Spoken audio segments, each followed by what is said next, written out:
दोस्तों IBPS SO राजभाषा अधिकारी मेंस एग्जामिनेशन पेपर 2 में ट्रांसलेशन के पेपर होते हैं, यानी डिस्क्रिप्टिव पेपर होते हैं।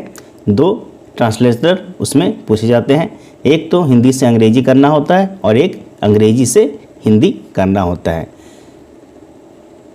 पहला पेपर आपका मेंस एग्जामिनेशन में ऑब्जेक्टिव टाइप रहेगा और दूसरा डिस्क्रिप्टिव, यानी आपको कंप्यूटर में टाइप करना होगा। जो अनुवाद हिंदी में दिया रहेगा उसको अंग्रेजी में अनुवाद करके आपको टाइप करना है, जो अंग्रेजी में दिया रहेगा उसको हिंदी में आपको टाइप करना है कंप्यूटर पे ही। तो इसके लिए आपको पहले से तैयारी करने की ज़रूरत है कि किस प्रकार से ट्रांसलेशन पूछे जाते हैं।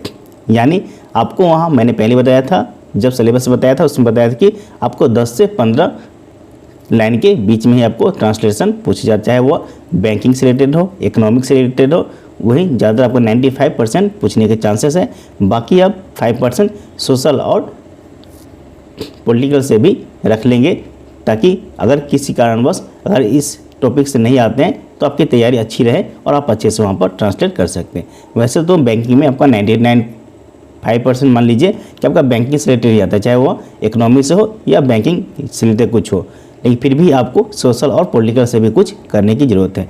तो आज हमने यहाँ पर एक उदाहरण के तौर पर एक ट्रांसलेटर रखा है, जिससे आपको समझ में आ जाए कि किस प्रकार से ट्रांसलेटर आपको IBPS एसओ राजभाषा अधिकारी मेंस एग्जामिनेशन पेपर 2 में पूछे जाते हैं। तो चलिए शुरू करते हैं।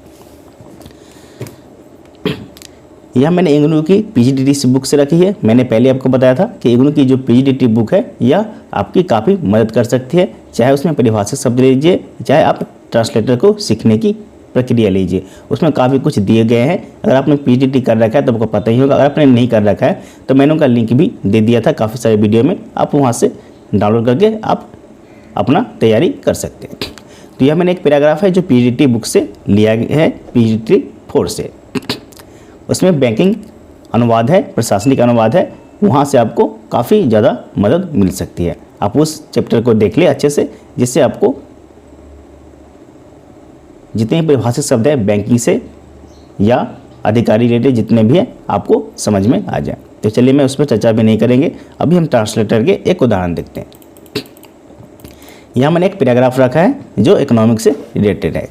जैसे जिन लोगों को भारत की खाद्य नीति में दिलचस्पी है, उन्हें खाद्यान्न की आवाजाही पर लगे प्रतिबंधों से कीमतों के ढांचे पर पड़ने वाले प्रभाव के बारे में होने वाले वाद विवाद को याद दिलाना जरूरी नहीं होगा।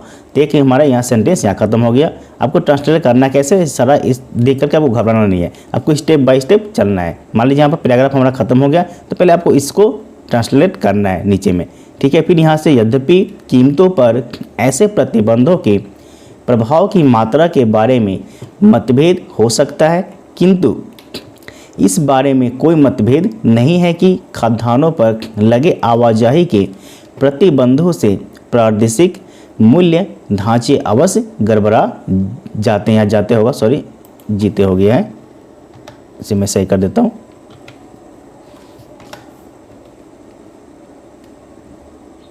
एक मिनट रुकिए, मैं मंगल फ़ोन कर लेता हूँ, थोड़ा टाइपिंग मिस्टेक हो गया है, ठीक है। गड़बड़ा जाते हैं और विभिन्न क्षेत्रों में मंडियां एकीकृत नहीं रह पाती। तो दूसरा संदेश हमारे यहाँ से आ गया, यद्यपि कीमतों पर ऐसे प्रतिबंधों के प्रभाव की मात्रा के बारे में मतभेद हो सकता है, किंतु इस बारे में कोई मतभेद नहीं है कि खाद्यान्नों पर लगे आवाजाही के प्रतिबंधों से प्रादेशिक मूल्य ढांचे अवश्य गड़बड़ा जाते हैं और विभिन्न क्षेत्रों में मंडियां एकीकृत नहीं रह पाती। दूसरा सेंटेंस हमारा यहाँ खत्म हो गया।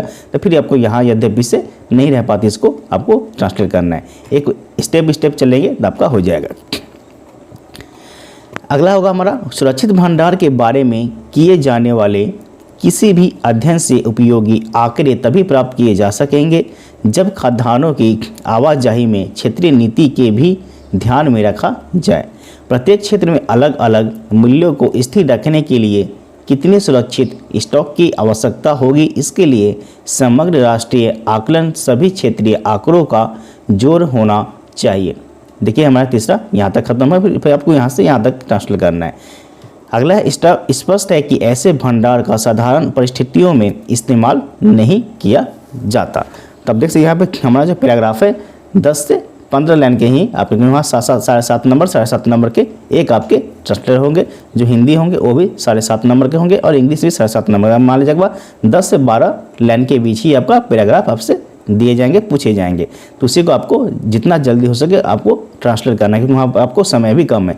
मान लीजिए आपको 30 मिनट वहाँ पर दिया गया है, 30 मिनट में 30 मिनट में आपको 2 पैराग्राफ को आपको ट्रांसलेट करना होगा।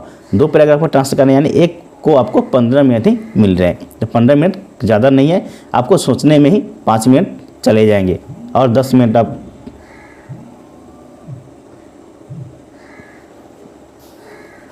10 मिनट आपको टाइपिंग करने में जाएंगे।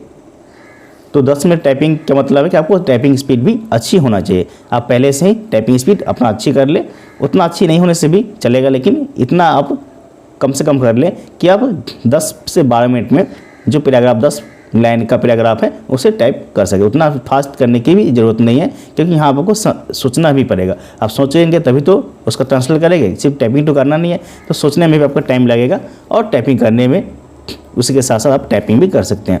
तो इतना आप कर लें कि आपका टाइपिंग कम से कम 30 मिनट में 2 पैराग्राफ आपका हो जाए। अब नीचे मैंने यहाँ पर इंग्लिश में दिया है।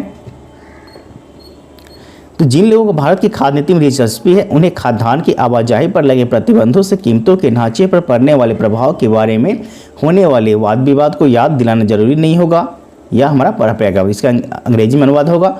Thus interested in Indian food policy need not be reminded of debate on the impact of movement restriction of food grain on price structure। तो देखिए यहाँ पर हमारा फुल स्टॉप हो गया, पहला पैराग्राफ हमारा यहाँ तक कंप्लीट हो गया।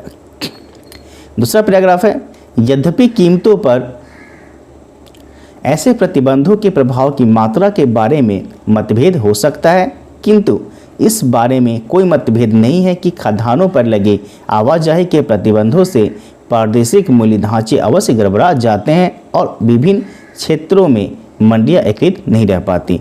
वहाँ जो हिंदी होगी वह आपकी जो पूरा शुद्ध हिंदी, जो ऑफिशियल हिंदी होती है वह होती है, क्योंकि हिंदी हम जो सिंपल जो बोलचाल की भाषा हम बोलते हैं, किसी से बात करते हैं, वह हिंदी थोड़ी सी अलग होती है। और जो ऑफिशियल हिंदी होती है, कार्यालय हिंदी जिसे कहते हैं हिंदी में, जो कार्यालय हिंदी होती है थोड़ी सी आपकी वो कठिन होती है, उसको आपको अच्छे से समझना होगा, एकीकृत नहीं रह पाती।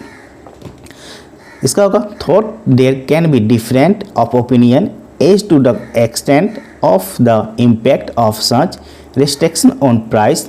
It is hardly debatable that moment restriction distort regional price pattern and the market in different region no longer remains interdicted। तो देखिए दूसरा पैराग्राफ यहाँ तक खत्म। दोस्तों IBPS एसओ राजभाषा अधिकारी मेंस एग्जामिनेशन पेपर 2 में ट्रांसलेशन के पेपर होते हैं, यानी डिस्क्रिप्टिव पेपर होते हैं। 2 ट्रांसलेटर उसमें पूछे जाते हैं, एक तो हिंदी से अंग्रेजी करना होता है और एक अंग्रेजी से हिंदी करना होता है। पहला पेपर आपका मेंस एग्जामिनेशन में ऑब्जेक्टिव टाइप रहेगा और दूसरा डिस्क्रिप्टिव, यानी आपको कंप्यूटर में टाइप करना होगा। जो अनुवाद हिंदी में दिया रहेगा उसको अंग्रेजी में अनुवाद करके आपको टाइप करना है, जो अंग्रेजी में दिया रहेगा उसको हिंदी में आपको टाइप करना है कंप्यूटर पे ही। तो इसके लिए आपको पहले से तैयारी करने की ज़रूरत है कि किस प्रकार से ट्रांसलेशन पूछे जाते हैं। यानी आपको वहाँ मैंने पहले बताया था, जब सिलेबस बताया था उसमें बताया था कि आपको 10 से 15 लाइन के बीच में ही आपको ट्रांसलेशन पूछे जाता है, चाहे वो बैंकिंग से रिलेटेड हो, इकोनॉमिक से रिलेटेड हो, वही ज़्यादा आपको 95% पूछने के चांसेस हैं। बाकी आप 5% सोशल और पॉलिटिकल से भी रख लेंगे, ताकि अगर किसी कारणवश अगर इस टॉपिक से नहीं आते हैं तो आपकी तैयारी अच्छी रहे और आप अच्छे से वहाँ पर ट्रांसलेट कर सकते हैं। वैसे तो बैंकिंग में आपका 99.5% मान लीजिए कि आपका बैंकिंग से रिलेटेड ही आता है, चाहे वो इकोनॉमी से हो या बैंकिंग से रिलेटेड कुछ हो, लेकिन फिर भी आपको सोशल और पॉलिटिकल से भी कुछ करने की ज़रूरत है। तो आज हमने यहाँ पर एक उदाहरण के तौर पर एक ट्रांसलेटर रखा है, जिससे आपको समझ में आ जाए कि किस प्रकार से ट्रांसलेटर आपको IBPS एसओ राजभाषा अधिकारी मेंस एग्जामिनेशन पेपर 2 में पूछे जाते हैं। तो चलिए शुरू करते हैं। यह मैंने इग्नू की पीजीडीटी बुक से रखी है। मैंने पहले आपको बताया था कि इग्नू की जो पीजीडीटी बुक है यह आपकी काफ़ी मदद कर सकती है, चाहे उसमें परिभाषिक शब्द लीजिए, चाहे आप ट्रांसलेटर को सीखने की प्रक्रिया लीजिए, उसमें काफ़ी कुछ दिए गए हैं। अगर आपने पीजीडीटी कर रखा है तो आपको पता ही होगा, अगर आपने नहीं कर रखा है तो मैंने उनका लिंक भी दे दिया था काफ़ी सारे वीडियो में, आप वहाँ से डाउनलोड करके आप अपना तैयारी कर सकते हैं। तो यह मैंने एक पैराग्राफ है जो पीजीडीटी बुक से लिया गया है, पीजीडीटी 4 से। उसमें बैंकिंग अनुवाद है, प्रशासनिक अनुवाद है, वहाँ से आपको काफ़ी ज़्यादा मदद मिल सकती है। आप उस चैप्टर को देख ले अच्छे से, जिससे आपको जितने परिभाषित शब्द है बैंकिंग से या अधिकारी रिलेटेड जितने भी हैं आपको समझ में आ जाए। तो चलिए मैं उस पर चर्चा भी नहीं करेंगे, अभी हम ट्रांसलेटर के एक उदाहरण देखते हैं। यहाँ मैंने एक पैराग्राफ रखा है जो इकोनॉमिक से रिलेटेड है। जैसे जिन लोगों को भारत की खाद्य नीति में दिलचस्पी है उन्हें खाद्यान्न की आवाजाही पर लगे प्रतिबंधों से कीमतों के ढांचे पर पड़ने वाले प्रभाव के बारे में होने वाले वाद विवाद को याद दिलाना जरूरी नहीं होगा। देखिए हमारा यहाँ सेंटेंस यहाँ खत्म हो गया। आपको ट्रांसलेट करना कैसे, सारा इस देख करके आपको घबराना नहीं है, आपको स्टेप बाय स्टेप चलना है। मान लीजिए यहाँ पर पैराग्राफ हमारा खत्म हो गया तो पहले आपको इसको ट्रांसलेट करना है नीचे में, ठीक है। फिर यहाँ से यद्यपि कीमतों पर ऐसे प्रतिबंधों के प्रभाव की मात्रा के बारे में मतभेद हो सकता है, किंतु इस बारे में कोई मतभेद नहीं है कि खाद्यान्नों पर लगे आवाजाही के प्रतिबंधों से प्रादेशिक मूल्य ढांचे अवश्य गड़बड़ा जाते हैं, जाते होगा, सॉरी जीते हो गया है, इसे मैं सही कर देता हूँ।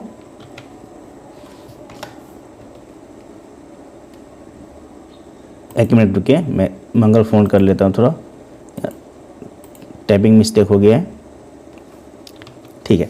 गड़बड़ा जाते हैं और विभिन्न क्षेत्रों में मंडियाँ एकीकृत नहीं रह पाती। तो दूसरा सेंटेंस हमारे यहाँ से आ गया, यद्यपि कीमतों पर ऐसे प्रतिबंधों के प्रभाव की मात्रा के बारे में मतभेद हो सकता है, किंतु इस बारे में कोई मतभेद नहीं है कि खाद्यान्नों पर लगे आवाजाही के प्रतिबंधों से प्रादेशिक मूल्य ढांचे अवश्य गड़बड़ा जाते हैं और विभिन्न क्षेत्रों में मंडियाँ एकीकृत नहीं रह पाती। दूसरा सेंटेंस हमारा यहाँ खत्म हो गया। तो फिर आपको यहाँ यद्यपि से नहीं रह पाती, इसको आपको ट्रांसलेट करना है, एक स्टेप बाय स्टेप चलेंगे तो आपका हो जाएगा। अगला होगा हमारा सुरक्षित भंडार के बारे